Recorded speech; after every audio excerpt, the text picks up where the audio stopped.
Sanksi baru yaitu sanksi sosial yang menurut kami tujuannya cukup baik, yaitu untuk menimbulkan efek jerah ya, karena kalau kita bicara soal denda kadang-kadang ada ketidakmampuan untuk membayar dan lain-lain, dan tentunya itu tetap akan diterapkan. Berupa memajang foto pelaku bakar sampah di media sosial dan di ruang publik. Sanksi sosial dimaksudkan agar tidak ada lagi warga yang membakar sampah di wilayah Jakarta.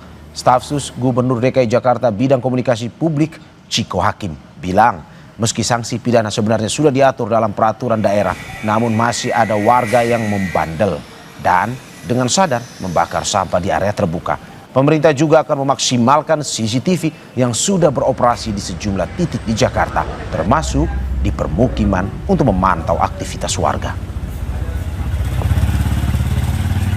Sering sekali kita dengungkan, bahkan bukan hanya di pemerintahan Bapak Pramono Anung dan Rano Karno, tapi juga sebelum-sebelumnya, namun kita tahu masih sering terjadi, dan Dinas Lingkungan Hidup sekarang juga mengeluarkan inovasi aturan baru, inovasi dalam terkait dengan sanksi baru yaitu sanksi sosial yang menurut kami tujuannya cukup baik, yaitu untuk menimbulkan efek jerah ya, karena kalau kita bicara soal denda kadang-kadang ada ketidakmampuan untuk membayar dan lain-lain, dan tentunya itu tetap akan diterapkan, tetapi untuk menjadikan masyarakat itu aware siapa-siapa yang melakukan ini, dan yang bersangkutan juga menjadi malu lah tentu ya. Kalau kita bicara sanksi sosial kan lebih ke sana. Sekarang kan udah banyak sebenarnya, kadang-kadang kita nggak sadar bahwa setiap kita jalan itu ada aja CCTV-nya gitu ya. Mungkin kita jalan di depan walaupun kita nggak sadar kita melihat, tetapi tentu di setiap pemukiman, perumahan, dan juga di sudut-sudut jalan tuh ada.